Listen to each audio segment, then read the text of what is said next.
Oui, merci Monsieur le Président, Monsieur le rapporteur général, Madame la Présidente. Merci pour ce rapport et le travail qui a été effectivement réalisé. Pour s'appuyer un peu sur les remarques que des collègues, bon, peut-être qu'à un moment donné, on arrive à faire quelque part le bilan de l'ouverture à la concurrence. Parce que comme le disaient certains, c'est vrai que la participation du privé à 40% sur un financement quand même de l'État et des collectivités territoriales à 60%, c'est vrai que ça fait rentrer quand même le privé dans le déploiement des réseaux, mais c'est quand même une forte empreinte publique et de l'État et des territoires. Donc c'est une réussite, certes, c'est une réussite de l'État et des collectivités pour beaucoup. Je rejoins Arnaud Bazin, qui connaît très bien, parce qu'il l'a mis en œuvre sur le département du Val d'Oise, et ça a été un engagement des collectivités très très fort, pas seulement financier, enfin du quotidien, et ça a été extrêmement âpre en termes de négociation avec les opérateurs. La question du financement de l'investissement, c'est un sujet, mais la question du financement et du coût du fonctionnement de tout ça est aussi un autre sujet, parce que quand même le coût du quotidien, Arnaud parlait du mot stock, ça donne beaucoup de travail aux mairies, à l'ensemble des collectivités pour gérer les mécontentements des uns et des autres, et les engueulades au téléphone, à la fois avec les usagers et les fournisseurs d'accès à Internet, c'est quand même du temps et c'est de l'argent.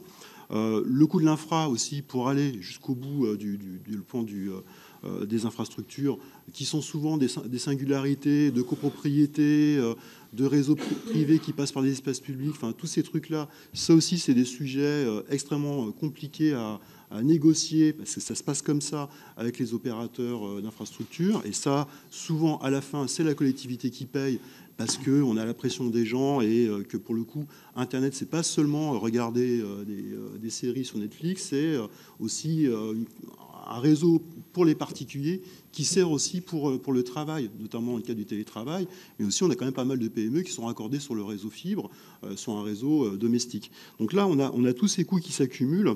Il y a le coût aussi des outils de sanction, enfin l'ARCEP, tout ça, c'est quand même des structures de contrôle qui coûtent. Et à un moment donné, je me dis que tous ces coûts, on aura peut-être plutôt intérêt à les mettre dans une opérationnalité qui permet de faire un peu plus correctement le travail. Et quand on discute avec les fournisseurs d'accès à Internet, bah, c'est vrai qu'un taux de panne de 0,1%, grosso modo, c'est epsilon. Donc, au fond, ça marche très bien. Les abonnements rentrent, le pognon rentre. Et au fond, pourquoi aller plus loin dans un réseau qui, pour le coup, est tout à fait productif? Donc, moi, j'ai deux questions.